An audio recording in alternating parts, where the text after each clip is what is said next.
Welcome to the virtual office hours. My name is John Fia. I teach history here at Messiah and chair the history department. I have the founding fathers here with me.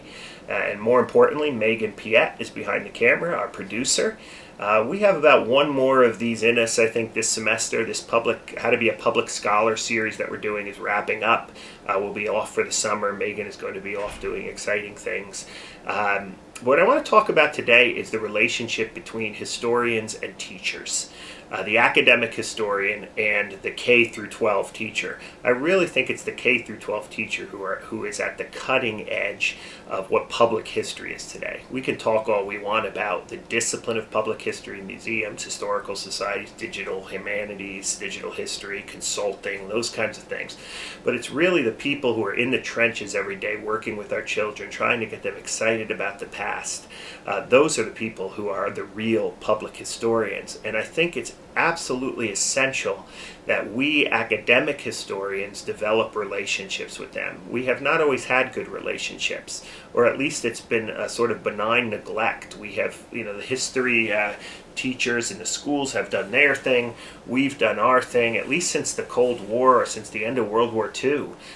This has been the case. We need to return to a much more of a collaborative relationship between academic historians and teachers. This is happening, by the way, on a lot of fronts. This is not something unique to me, or what I'm saying right now is not unique. But I'm a strong supporter of this collaboration. I think anybody who's interested in being a public scholar needs to think about these places down the road in these buildings, these schools in which more history is being done on a daily basis than anywhere else in our communities. I think if we don't develop these relationships, history education in our schools is going to suffer. In fact, it has suffered. Social studies has largely replaced history. We now have the Common Core. Let me say a quick word about the Common Core. I think there's positives and negatives to the Common Core. I know this is a real hot-button political issue right now. On one level, I'm sympathetic with the history teachers who are saying the Common Core is so focused on reading that we no longer deal with the facts, the building blocks of the past. History is more than just the facts or what happened, but you have to know what happened in order to build off of that. And I think the Common Core emphasis tends to take away those building blocks or handcuffs teachers, doesn't allow them to focus on all of the minutia of the past. That's again a fundamental building block for teaching history. On the other hand, I really like some of the things in the Common Core, particularly as they relate to historical reading. The Common Core is so focused on reading. Why can't historians seize the day here and use the reading of historical documents, the sourcing of documents, the critical reading, looking at context, looking at the way documents portray past worlds. I think there's a wonderful opportunity here to take advantage of reading, but you can't do this kind of deeper kind of analysis of texts and documents without the kind of foundational knowledge. So I think we need to work hard at having a conversation about this. I think academic historians need to be in the mix. So what can we do? How can we as public scholars, or those who aspire to be public scholars, do things in this area, developing these relationships? I would say, first of all, just do that. Go out and make a conscious effort, a real effort to build relationships with local high school and K through 8 teachers. Give them a call. Say, hey, what can we do to collaborate on something? Maybe you'll come into their classroom and talk about something you're working on or your research. Maybe you'll have them come and talk to potential high school teachers and so forth. There's a lot of this that's been going on, but thinking of the Teaching of American History grants, which have been defunded, they're no longer there.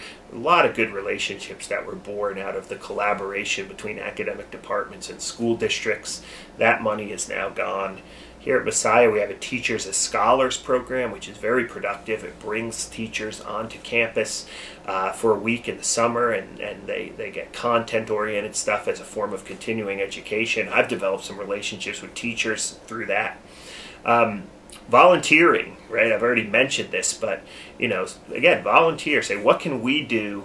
What can I do as an academic historian with a PhD or something to that effect? What can I do to help you? And that's another great way to build these kinds of relationships. Take the chair of the local high school history department out for coffee and just talk history, with him, or talk about, again, collaborative projects. I'm a big fan of the AP reading. Every year, the College Board brings a mix of history professors and teachers. I think it's still in Louisville, Kentucky now. I did that for 7 years back when it was in San Antonio. I haven't done it in a while, but that was always a wonderful experience, sitting at a table for a week. Granted, you're grading papers, but you get to know teachers and you get to hear their stories. You get to hear how they teach things. I often feel I learned more about teaching from those teachers than I could ever impart to them in terms of how to teach history. And then finally, we need federal money or state money to help promote history.